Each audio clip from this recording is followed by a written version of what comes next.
আসসালামু আলাইকুম। 9 কোটি 20 লক্ষ রুপিতে কলকাতা নাইট রাইডার্স দলে ফিরিয়েছে মোস্তাফিজুর রহমানকে। ব্যাপারটা এক্সপেক্ট করাই যাচ্ছিল যে পলিটিক্যাল কোনো বিষয়ে কাজ না করলে এই আইপিএলে মোস্তাফিজুর রহমানের দামটা আকাশচুম্বী হতে পারে।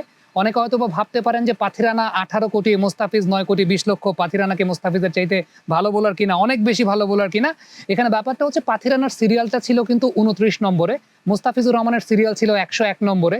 সো মোস্তাফিজ পর্যন্ত আসতে আসতে আলটিমেটলি টিমগুলোর ম্যাক্সিমামের এই ওয়ালেটটা আসলে আরো কমে গেছে। সো যদি মোস্তাফিজুর রহমানের এরকম সিরিয়াল নাম্বারটা 29-30 নম্বরের দিকে থাকতো, আই হোপ মোস্তাফিজুর রহমানের প্রাইসটা আরো অনেক বেশি মাত্রায় বৃদ্ধি পেত, অন্তত সেটা 10 কোটির উপরে ছাড়িয়ে যেত বলে আমার বিশ্বাসের জায়গা। এবারে মোস্তাফিজুর রহমানকে কেন আইপিএল এর টিমগুলো আসলে প্রতি বছরই নেবে, প্রতি বছরই নিতে চায়? গত বছর প্রথমে নেয় নাই, সেটা একটা পলিটিক্যাল ঝামেলা ছিল, সেই বিষয়টা বুঝে নেওয়াই যায়। পরবর্তী সময় তারা বাধ্য হয়েছিল মোস্তাফিজকে নেওয়ার জন্য, কারণ মিচেল স্টার্ক চলে গিয়েছিল, দিল্লি ক্যাপিটালস নিয়েছিল। বাট কেন মোস্তাফিজকে নিতেই হবে বা নিতেই চায় টিমগুলো? যত ধরনের ঝামেলায় থাকুক না কেন, আমাদের বাংলাদেশিদেরকে একটু নিচু করে দেখা কিংবা যাই থাকুক না কেন, মোস্তাফিজ কেন সুযোগ পানি? তার পেছনে অন্যতম বড় কারণটা হচ্ছে, আপনি যদি আইপিএল এর টিমগুলো একটু লক্ষ্য করে দেখেন, তারা যে কম্বিনেশনে টিমগুলো সাজায়, সেই জায়গাটায় ডানহাতি পেস বোলারের সঙ্গে একজন বাহাতি পেস বোলার থাকেই।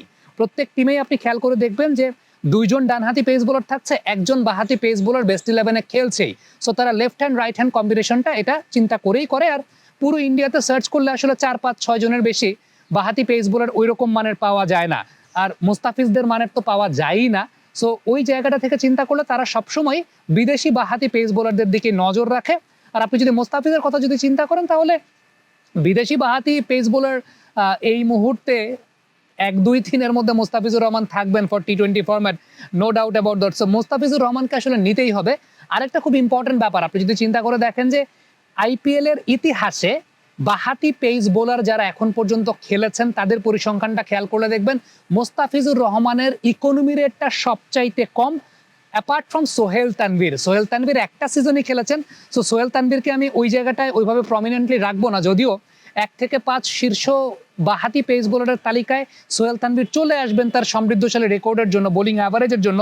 আমরা একটু খেয়াল করে যদি দেখি পরিসংখ্যানটা, তাহলে দেখবো 1 নম্বর অবস্থানে ট্রেইন বোল্ট, যিনি 26 রানে একটা করে উইকেট নিয়েছেন, ইকোনমি রেটটা 8.38। মিচেল ম্যাকলেনাখান প্রতি 25 রানে একটা করে উইকেট নিয়েছেন, ইকোনমি রেটটা তার 8.4। মিচেল স্টার্ক প্রতি 23 রানে একটা করে উইকেট নিয়েছেন, ইকোনমি রেট 8.6। মোস্তাফিজুর রহমান প্রতি 28 রানে একটা করে উইকেট নিয়েছেন, ইকোনমি রেট 8.13। সোহেল তানভীর প্রতি 12 রানে একটা করে উইকেট নিয়েছেন, ইকোনমি রেটটা 6.46। তার স্ট্যাটিস্টিক্সটা সবার চাইতে বেটার, যদিও মাত্র একটা সিজন তিনি খেলেছেন। তবে এই লিস্টটা খেয়াল করলে দেখবেন যে আইপিএল এর ইতিহাসে বাহাতি পেস বোলার যারাই বোলিং করেছেন না কেন, স্যাম কারেন বলেন, টাইমাল মিলস বলেন, অনেক বাহাতি পেস বোলারই বোলিং করেছেন, তাদের মধ্যে বিদেশি বাহাতি পেস বোলারদের মধ্যে মোস্তাফিজুর রহমান 1 থেকে 5-এ আছেন। ইভেন ইকোনমি রেটের জায়গায় সোহেল তানভীরকে যদি আমি সাইড কাটি, তাহলে মোস্তাফিজুর রহমানই আসলে 1 নম্বর অবস্থানে আছেন। সো আলটিমেটলি মোস্তাফিজুর রহমানকে না নেওয়ার কোনো কারণ নাই। নাও দ্য কোয়েশ্চেন ইজ যে মোস্তাফিজুর রহমান ফুল সিজনের জন্য এনওসি পাবেন কিনা, তাকে ফুল সিজনের জন্য এনওসিটা টিম ম্যানেজমেন্ট মানে বাংলাদেশের টিম থেকে কিংবা বাংলাদেশ ক্রিকেট বোর্ড থেকে তাকে ফুল সিজনের জন্য এনওসিটা দেয়া হবে কিনা, সেই ব্যাপারে নিয়ে একটা বিস্তারিত আলোচনায় ফিরবো আমরা অনফিল্ডের পর্দায়। ততক্ষণ পর্যন্ত মোস্তাফিজের 9.20 কোটি এই ব্যাপারে আপনারা কি মনে করছেন সেটা কমেন্ট বক্সে লিখে পাঠাবেন। আবারও বলি, সেটা হচ্ছে মোস্তাফিজের সিরিয়াল নম্বরটা 101-এ ছিল, এটা যদি একটু আগের দিকে হতো আমার কাছে মনে হয় যে মোস্তাফিজের প্রাইসটা আরো অনেক বেশি মাত্রায় বৃদ্ধি পেত। কমেন্ট বক্সে আপনাদের মন্তব্য মতামত জানতে চাই।